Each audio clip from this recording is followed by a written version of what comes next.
দর্শক দেখছেন, স্কুলের পড়ুয়ারা ইট পাটকেল ছুড়ছে একটি, যেখানে ছোড়া হচ্ছে ওর ভিতরে নাকি বসেছিলেন স্কুলের প্রধান শিক্ষক। মানে প্রধান শিক্ষকের যে রুম, সেই রুমের যে জানালা, সেটাকে লক্ষ্য করে এইসব ইট পাটকেল ছোড়া হচ্ছিল। এটা হচ্ছে পুরুলিয়ার ঘটনা, পুরুলিয়ার বলরামপুর ফুলচন্দ্র হাই স্কুল, পুরুলিয়ার বলরামপুর ফুলচন্দ্র হাই স্কুলের ঘটনা। প্রধান শিক্ষকের যে রুম, তার যে জানালা, সেটাকে লক্ষ্য করে ইট পাটকেল সব ছোড়া হচ্ছিল। স্কুলের পড়ুয়ারা স্কুল থেকে সব বেরিয়ে ইট পাটকেল ছুটতে শুরু করে, এবং যেটা খবর যে যখন এই ইট পাটকেল ছোড়া হচ্ছে, ভিতরে বসেছিলেন প্রধান শিক্ষক। এই হচ্ছে রাজ্যের স্কুলের অবস্থা। প্রিয় দর্শক, আমি শফিকুল ইসলাম এবং আপনারা দেখছেন আরামবাগ টিভি প্লাস। আজকে 4টি বিধানসভা কেন্দ্রের উপনির্বাচনের ফলাফল ঘোষণা হয়েছে। দেখতে পাচ্ছি যে রেজাল্টের পরে তৃণমূল কংগ্রেসের লোকজনেরা সবুজ আবির খেলছেন, আর আজকেই উল্টো দিকে পুরুলিয়াতে এই রকম খেলা খেলেছে স্কুলের ছোট ছোট পড়ুয়ারা। প্রধান শিক্ষকের যে ঘর, যেখানে আর কি বসেছিলেন, সেই জানালাতে লক্ষ্য করে ইট পাটকেল ছুড়েছে। মানে এইসব ছোট ছোট ছেলে মেয়েরাও ভালোই তৈরি হচ্ছে, ভালোই তৈরি হচ্ছে। কি বক্তব্য এদের?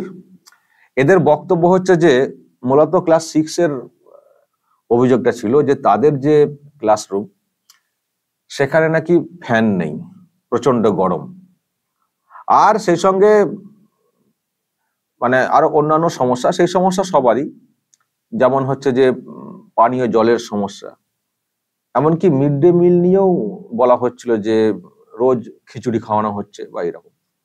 মানে একেবারে একটা অব্যবস্থা, এইরকম অভিযোগ। পড়ুয়ারা নাকি আগে অনেকবারই প্রধান শিক্ষকের দৃষ্টি আকর্ষণ করেছিল, কিন্তু প্রধান শিক্ষক নাকি পাত্তা দেননি। তো সেই জন্য পড়ুয়ারা একেবারে ইট পাটকেল নিয়ে ওই ভাঙচুর করাটা শুরু করে দেয়। তো যাই হোক, যেটা দেখতে পাচ্ছি দর্শক, আমরা কিন্তু ছোটবেলায় কখনো এইরকম ভাবতেই পারতাম না। প্রধান শিক্ষক যাই করুন, যদি আমাদের কথা নাও শুনে থাকেন, তাকে মানে তার বিরুদ্ধে কিছু একটা কথা বলা, তো সেটাও তো ভাবতে পারতাম না। রিকোয়েস্ট করতাম আমরাও, ওই কাগজে লিখে রিকোয়েস্ট করতাম যখন কিছু দরকার হতো, আর বিষয়টা মিটেও যেত। প্রধান শিক্ষক বিষয়টা মিটিয়ে ফেলতেন। কিন্তু এই যে কি হচ্ছে আজকালকার পরিবেশ, যে দাবি দেওয়া আদায় হচ্ছে না বলে পড়ুয়ারা ইট পাটকেল নিয়ে ছুঁড়তে শুরু করে দিচ্ছে প্রধান শিক্ষকের ওই রুমকে লক্ষ্য করে। আর কেনই বা প্রধান শিক্ষক সমাধান করেননি, যখন পড়ুয়ারা আগে থেকে বলেছিল বলে বলা হচ্ছে। দর্শক প্রশ্নের যে কেই বা তিনি, কেনই বা এইরকম জায়গাতে পৌঁছে গেল, আর বাচ্চারাই বা এতটা এইরকম সাহস কোত্থেকে পেল, তাদের মধ্যে কেনই বা এত ক্ষোভ জন্মালো, প্রশ্ন তো উঠবেই দর্শক।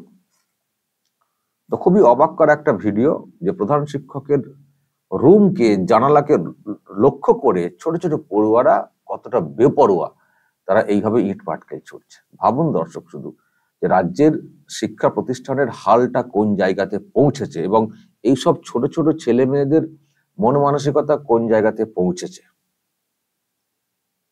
তবে আর যাই হোক, বড় হয়ে সেরকম কিছু না হতে পারলেও এই ভাঙচুর বা এই দাবি আদায় করার লক্ষ্যে আন্দোলন করা, না হলে চড়াও হওয়া বা পলিটিক্যাল নেতা হওয়া, সেই সব দিক দিয়ে কিন্তু এইসব ছেলেমেয়েরা হতে পারবে। ভবিষ্যতের দিক দিয়ে যদি বলি, হতে পারবে। মানে এখন থেকেই ওরা মানে শিখছে শিখছে এখন থেকেই শিখছে।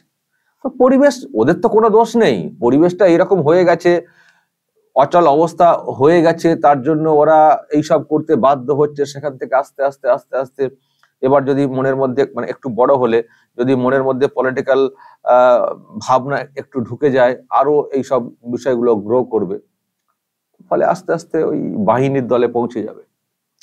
ফলে দোষ আমি ওদেরকে দিচ্ছি না, যেটা আমি বলতে চাই দর্শক, যে দেখুন রাজ্যের হালটা কোন জায়গাতে পৌঁছেছে, যে এইরকম একটা স্কুল, সেখানে ছোট ছোট বাচ্চারাও এইরকম একটা অবস্থান নিয়ে ফেলছে, এইরকম একটা অবস্থান নিয়ে ফেলছে। এখন কারণ কি সেটা নিয়ে আরো বিশদ জানা যেতে পারে, কিন্তু যেটা দেখতে পাচ্ছি এটাই তো ভয়ঙ্কর। কারণ যাই হোক না, যা বললাম তার আশেপাশে হয়তো আরো কিছু থাকতে পারে, কিন্তু যে ভিডিও দেখতে পাওয়া যাচ্ছে, এই ভিডিও কি একটা সমাজের পক্ষে ভালো? আমি কার দোষ কার দোষ না এই বিচার আমি কিন্তু এখানে করছি না, আমি জাস্ট ভিডিওটার বিচার করছি। মানে ভিডিওটা দেখে আমি শুধু আপনাদেরকে ভাবতে বলছি যে এই যে ভিডিও যেটা সামনে এসছে, এটা কি সমাজ গঠনের ক্ষেত্রে ভালো ভিডিও? দর্শক বলবেন আপনাদের যা বলার কমেন্ট বক্সে, নজর রাখবেন আরামবাগ টিভি প্লাস।